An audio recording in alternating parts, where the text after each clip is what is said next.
Hola, te invitamos a escuchar el programa Hablando con la Verdad, en donde a través de audiocápsulas abordamos distintos temas de interés general en la vida cristiana. Puedes escucharlas en línea o descargarlas sin costo alguno. Nuestro único fin es poder ayudarte y bendecir tu vida espiritual. Síguenos en nuestra página de Facebook, YouTube, Twitter y nuestro correo electrónico. Muchas gracias.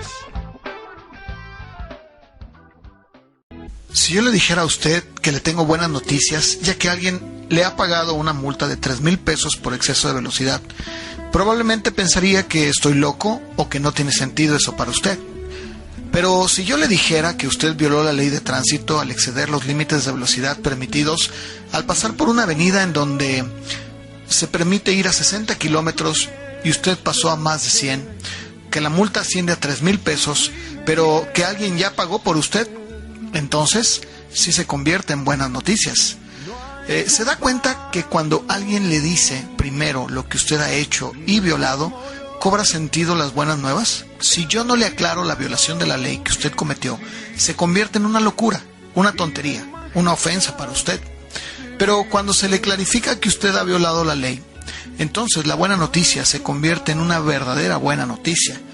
De la misma manera, si yo le dijera a usted que Cristo Jesús murió por usted en la cruz por sus pecados, se convierte en locura, porque no tiene sentido.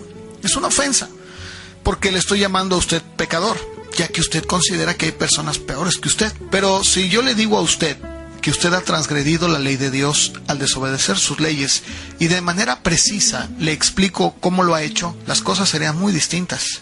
Verá, Dios ha dejado leyes en la tierra, de la misma manera como existen leyes que rigen nuestra vida y que al violarlas hay consecuencias. Si yo le preguntara si conoce usted los 10 mandamientos, probablemente me diría que sí. ¿Podría nombrarlos? Bueno, parece que no son muy conocidos. Se los leeré. Número 1. No tendrás dioses ajenos delante de mí. 2. No te harás imagen de ninguna cosa creada en los cielos ni en la tierra. 3. No tomarás el nombre del Señor en vano. 4. Guardarás el día de reposo para santificarlo. 5. Honra a tu padre y a tu madre. 6.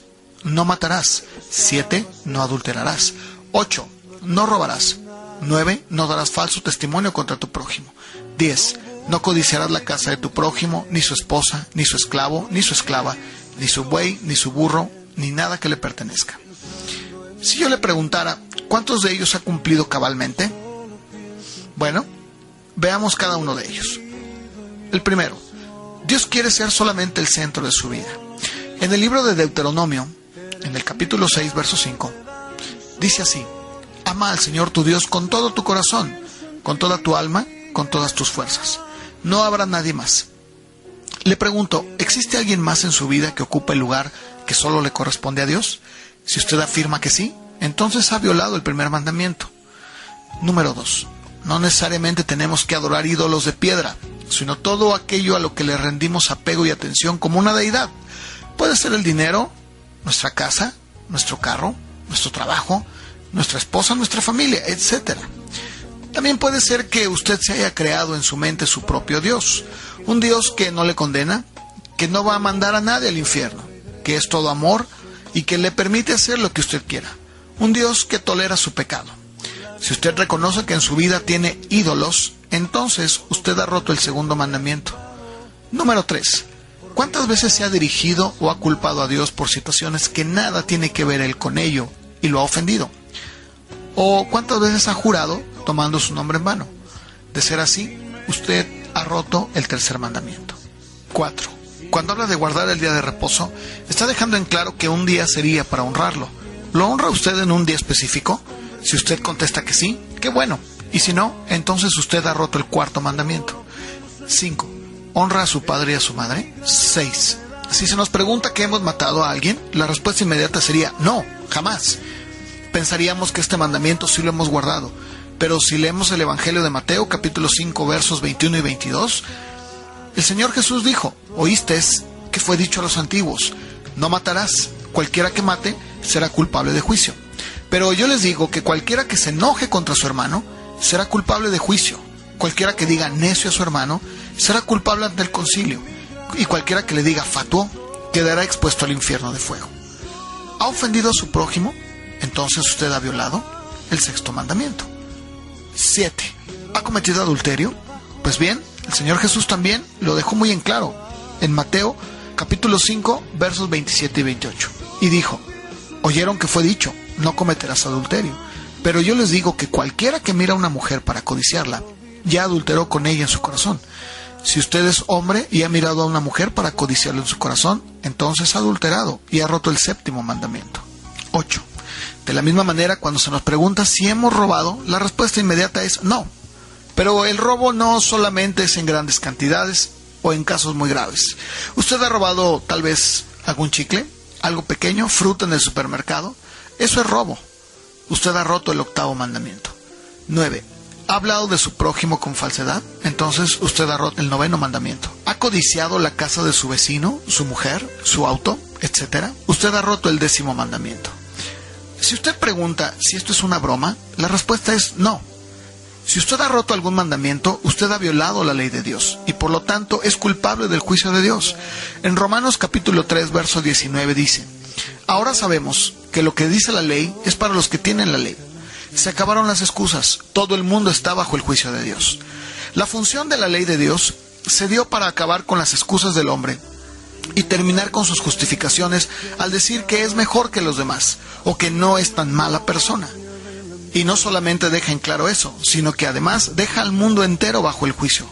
En Romanos capítulo 3, verso 20 dice: porque nadie consigue ser aprobado por obedecer la ley. La ley solo nos muestra nuestro pecado.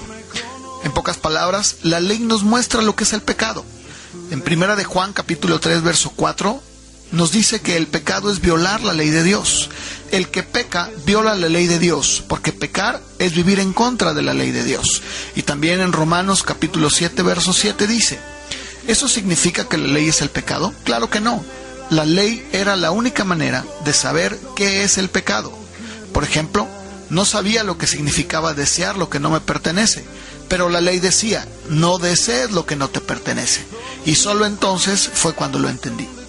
El apóstol Pablo dice que él no sabía lo que era el pecado hasta que la ley se lo dijo.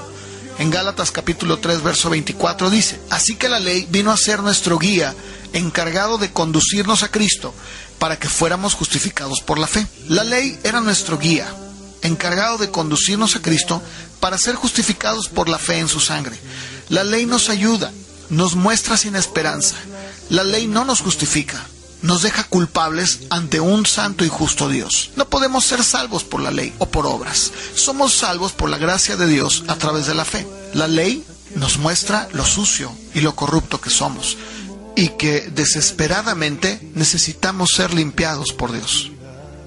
Hay muchas personas que prometen que tener a Jesús va a mejorar tu vida, que Él te va a dar gozo, paz, alegría, riqueza, salud, bienestar.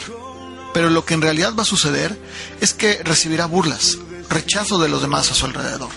Eso sin contar la amargura que sentirá con aquellos que le dieron las buenas nuevas, ya que ahora se encuentra peor que como estaba antes, porque le dio a Jesús la oportunidad y lo único que recibió fue desilusión. La Biblia nos dice que Dios ve las cosas de otra manera. Dios está interesado no en darle riqueza y salud y prosperidad. Dios está interesado en algo mucho más allá que solamente satisfacer sus necesidades físicas o materiales. Déjenme ilustrarlo. Hay dos personas que van a tomar un avión. Al primero le dicen que para mejorar su vuelo debe de ponerse un paracaídas. Al entrar y sentarse en su asiento se da cuenta que es incómodo estar sentado y tener el paracaídas a la vez. Y resulta que los pasajeros que están en el avión se burlan de él por tener puesto el paracaídas. Después de un rato de burlas y risas, se quita el paracaídas y lo tira al suelo. No quiere saber nada de él. Amargura y frustración han llenado su corazón. Desilusión para aquellos que le dijeron que iba a mejorar su vuelo. Pasará mucho tiempo para que se ponga un paracaídas otra vez. Al segundo pasajero le dicen que debe de ponerse el paracaídas porque en cualquier momento puede caer a miles de pies de altura. Su actitud es segura, firme, sabiendo que no importa lo incómodo que sea estar sentado con él en la espalda. Sabe y entiende lo terrible que puede ser brincar del avión sin él. Ahora, analicemos los motivos de ambos pasajeros. El primero se puso el paracaídas solo para mejorar su vuelo. El resultado de su experiencia fue que solo fue humillado por los otros pasajeros y de alguna manera se llenó de amargura con aquellos que le dieron el paracaídas. El segundo, se puso el paracaídas para escapar del salto inminente. El claro entendimiento y conocimiento de lo que podría pasar si no lo tuviera puesto. Y por ese conocimiento tenía arraigado en su corazón paz y alegría, sabiendo que está a salvo de una muerte segura. Y este mismo conocimiento le permite recibir las burlas de otros pasajeros y una gratitud para aquellos que le dieron el paracaídas sabiendo que éste le puede salvar.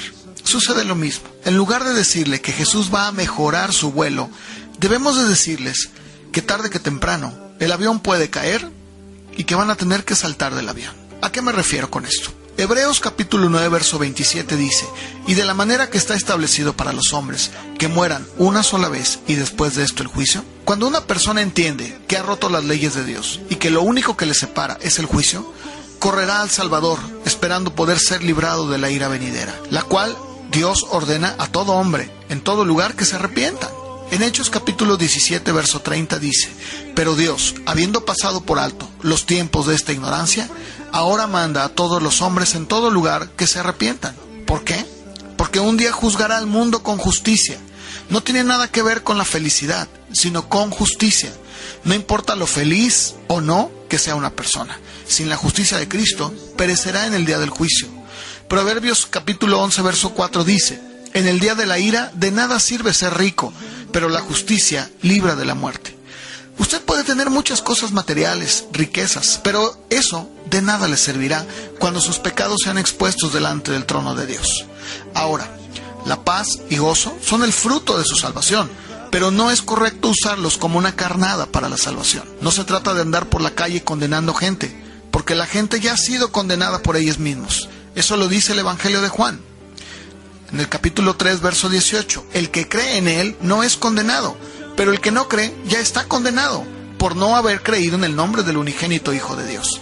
La justicia de Cristo es la única que nos puede salvar. Sin embargo, Dios no nos ha dejado solos y sin esperanza en este mundo. Él proveyó a alguien que pudiera librarnos del pecado, ya que nosotros éramos incapaces.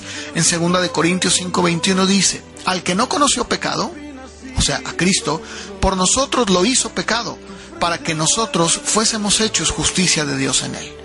Y en Romanos 5:6 dice: Cristo murió por nosotros en el momento preciso, cuando éramos incapaces de salvarnos, siendo enemigos de Dios. Él llevó en sí mismo los pecados de la humanidad. En Isaías 53, versos del 3 al 7 dice: la gente lo despreció y hasta sus amigos lo abandonaron. Era un hombre lleno de dolores, conocedor del sufrimiento, y como alguien a quien otros evitan, lo despreciamos y no pensamos que fuera alguien importante. Verdaderamente Él soportó todos nuestros sufrimientos, cargó con nuestros dolores, aunque nosotros pensamos que Dios lo había castigado, golpeado y afligido. En realidad, Él fue traspasado debido a nuestra rebeldía, fue magullado por las maldades que nosotros hicimos. El castigo que Él recibió hizo posible nuestro bienestar. Sus heridas nos hicieron sanar a nosotros. Todos nosotros nos habíamos perdido como ovejas. Cada uno tomó su propio camino, pero el Señor cargó en Él todo el castigo que nosotros merecíamos. Lo trataron cruelmente y lo torturaron, pero Él se mantuvo humilde y no protestó. Permaneció en silencio, como cuando llevan a un cordero al matadero o como cuando una oveja guarda silencio ante los que lo trasquilan.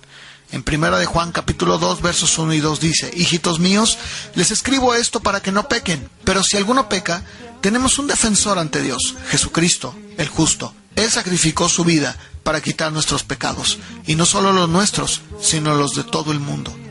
En 1 de Pedro capítulo 2, versos 24 y 25 dice: quien llevó él mismo nuestros pecados en su cuerpo sobre el madero, para que nosotros, estando muertos a los pecados, vivamos a la justicia, y por cuya herida fuisteis sanados, porque nosotros éramos como ovejas descarriadas. También el mismo apóstol Pedro, en el capítulo 1, verso 18 de su primera carta, dice: sabiendo que fueron rescatados de su vana manera de vivir, la cual recibieron de sus padres, no con cosas corruptibles como oro o plata, sino con la sangre preciosa de Cristo, como de un cordero sin mancha y sin contaminación. Cristo ha hecho lo imposible. La única forma de poder vivir libre y recibir misericordia y paz es admitiendo que eres un pecador. Entonces, Dios nos perdona y promete darnos una nueva vida. Esta es la condición que Dios le da al hombre. A lo largo de la historia, Dios ha tratado de mostrarle al hombre su error y su pecado.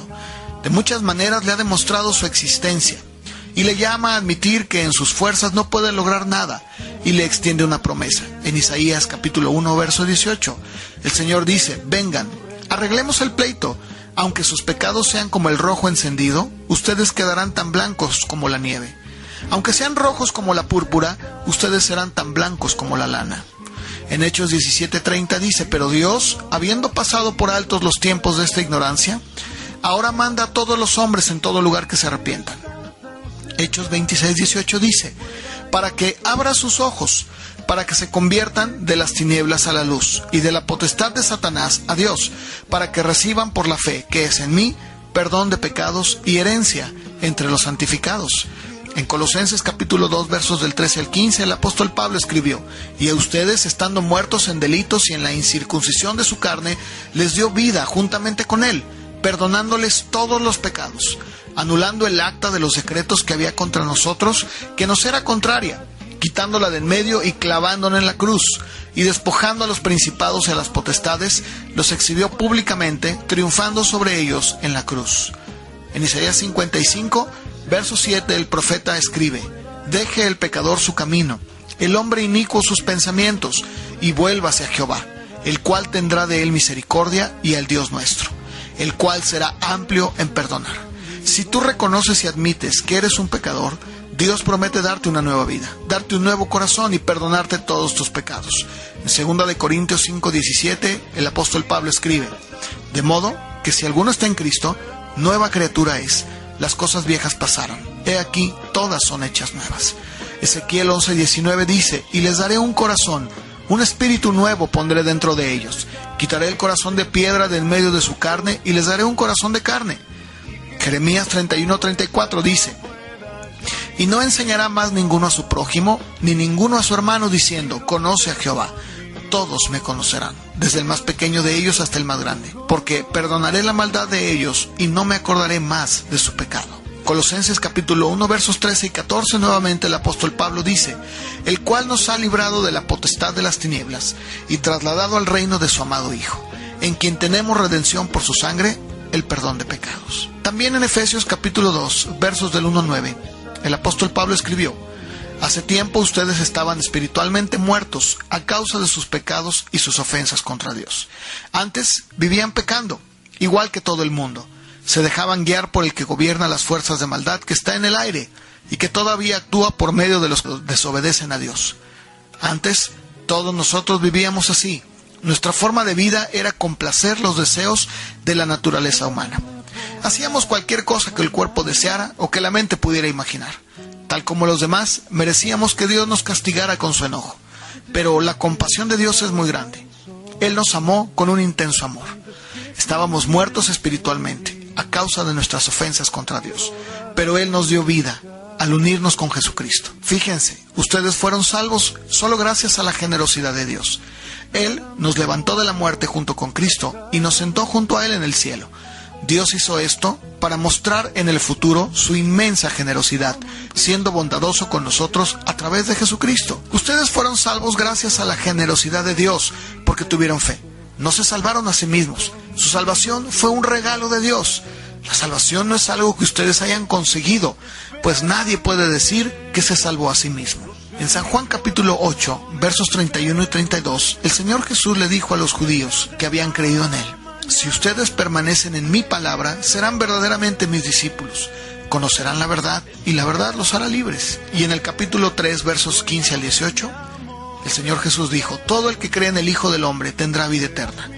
Dios amó tanto al mundo que dio a su Hijo único, para que todo el que crea en Él no se pierda, sino que tenga vida eterna. Dios no envió a su Hijo al mundo para condenar al mundo, sino para salvarlo por medio de Él. El que cree en el Hijo de Dios no será condenado, pero el que no cree ya ha sido condenado por no haber creído en el único Hijo de Dios. El libro de Job, que es el libro más antiguo de la Biblia, en el capítulo 11, versos del 13 al 20 dice: si tú dispones tu corazón y extiendes a él tus manos, si alguna iniquidad hubiera en tu mano, y la echares de ti, y no consientes que more en tu casa la injusticia, entonces levantarás tu rostro limpio de mancha, serás fuerte y nada temerás. Olvidarás tu miseria, o te acordarás de ella como de aguas que pasaron. La vida te será más clara que el mediodía, aunque oscureciere, será como la mañana. Tendrás confianza porque hay esperanza. Mirarás alrededor y dormirás seguro. Te acostarás y no habrá quien te espante.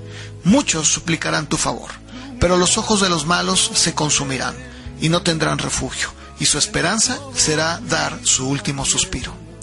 Él ha venido para darnos una vida en abundancia, que no consiste en cosas materiales, sino espirituales. No se trata de repetir un rezo o una oración, sino de admitir en tu corazón que has ofendido a Dios y que la manera en la que hasta el día de hoy te has conducido no ha sido la correcta, que Él es el único, como ya lo leímos, que te puede perdonar, darte un nuevo corazón y una nueva vida. Habla con Dios, Él te oye. La gente piensa que si hablas con Él, Él no te oirá. Sin embargo, eso es una mentira. Si tú lo buscas, lo encontrarás. Orar es simplemente hablar con Dios. En el Salmo 94:9 dice, el que hizo el oído no oirá, el que formó el ojo no verá. Jeremías 29:13 también dice, y me buscarás y me hallarás, porque me buscarás de todo tu corazón. En el Salmo 86, verso 7, el salmista escribió, en el día de mi angustia te llamaré, porque tú me respondes. En el Salmo 18:6 también dice, en mi angustia invoqué a Jehová, clamé a mi Dios, Él oyó mi voz desde su templo, y mi clamor llegó delante de Él a sus oídos. El Salmo 50:15 dice, invócame en el día de la angustia, te libraré y tú me honrarás. El Salmo 91:15 dice, me invocará y yo le responderé, con Él estaré yo en la angustia, lo libraré y le glorificaré. Mateo capítulo 7, verso 7 dice, pide y se te dará, busca y hallarás, llama y se te abrirá. Jesús dijo en Mateo capítulo 6, verso 5, cuando ores, no seas como los hipócritas, que les gusta pararse en las sinagogas y en las esquinas de las calles a orar en voz alta para que los vean. Les digo la verdad, ellos ya han recibido su recompensa. Pero tú cuando ores, dirígete a tu cuarto, cierra la puerta y habla con tu Padre. Así recibirás recompensa de tu Padre, porque Él ve todo lo que se hace en secreto. Y cuando oren, no alarguen demasiado su oración. No hagan como los que no conocen a Dios, que creen que porque hablan mucho, Dios les tendrá que hacer caso. No sean como ellos. Su Padre sabe lo que ustedes necesitan, incluso antes de que se lo pidan. Si usted desea más información, le invitamos a que nos escriba, nos visite o nos llame. Nos dará mucho gusto poder platicar con usted. Nuestro fin no es el de contender o discutir sobre aspectos espirituales. Todo lo que usted leyó está tomado de la Biblia. Usted puede cotejar con la suya o con la que usted desee las escrituras mencionadas. Tampoco perseguimos ningún tipo de interés proselitista, sino que usted conozca lo que Dios dice sobre el hombre, el pecado y la salvación. Estamos para servirle. Muchas gracias. El Señor Jesús dijo en Mateo 11:28, vengan a mí todos los que están trabajados y cargados, y yo los haré descansar. Que Dios le bendiga y gracias por su atención.